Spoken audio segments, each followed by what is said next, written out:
નમસ્કાર દર્શક મિત્રો, હું છું આપનો હરેશ સરવૈયા, ઓર્ગેનાઇઝર અને પ્લસ રિપોર્ટર.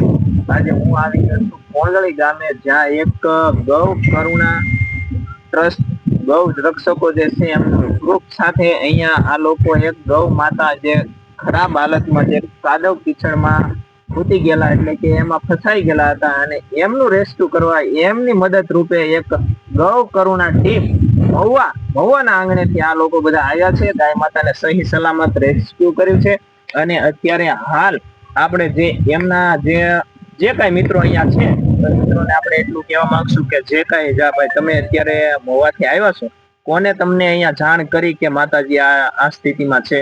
અમને એક ભાઈનો અહીંથી કોલ આવ્યો હતો. જી. અમારા ગ્રુપમાં મેસેજ આવ્યો હતો કે આ રીતના ગૌ માતા હેરાન થાય છે. જી જી. તો અમે એ ભાઈનો નંબર આવ્યો, એ ભાઈને મેં કોલ કર્યો, એ ભાઈને મેં ફોન કર્યો કે નીકળે એમ નથી તો અમે આવીએ. તો અમે કોલ કરીને વાત કરી તો કે આવો. પ્લસ બીજું કે ભાઈ આપ આ સેવા અને આ સંસ્થા ગૌ માતાની સેવા કેટલા સમયથી અને ક્યારથી આપ લોકો ફરજ આમાં બજાવી રહ્યા? અમે છેલ્લા 6 થી 7 વર્ષથી અમે આ સેવા કરીએ છીએ ગૌ માતાની.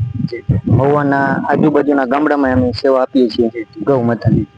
અને આમાં આપને કહેવા એટલું માંગુ કે જે અત્યારે આ હાલતમાં આ સ્થિતિમાં ગામ ગાયો રખડે છે, અને તો એના માટે આપનો શું ધ્યેય છે? આપનો શું પ્રત્યે સરકાર શ્રી પાસે શું? સરકાર પાસે અમારે એટલી જ માંગ છે કે ગૌ માતાને અમે રાષ્ટ્ર માતા બનાવવા માંગીએ છીએ. જી જી જી, 100%. તો સરકારને અમે વિનંતી કરી છે. જી જી, 100%. અને આપ અત્યારે કોઈ પણ જગ્યાએથી મિત્રો આ લોકોને ફોન આવે, કદાચ મહુવાના આસપાસથી 50 કિલોમીટર સુધી કોઈ પણ ગામડેથી ફોન આવે તો આ લોકો એમની ટીમ, આમનું ગ્રુપ, જે એમની બનતી સેવા કદાચ અડધો કલાક આમ તેમ લેટ થઈ શકે, પણ કોઈ પણ વ્યક્તિનો ફોન આવ્યો હોય તો આ લોકો ત્યાં પહોંચી અને ગાય માતાને સહી સલામત રેસ્ક્યુ કરવા જાય છે.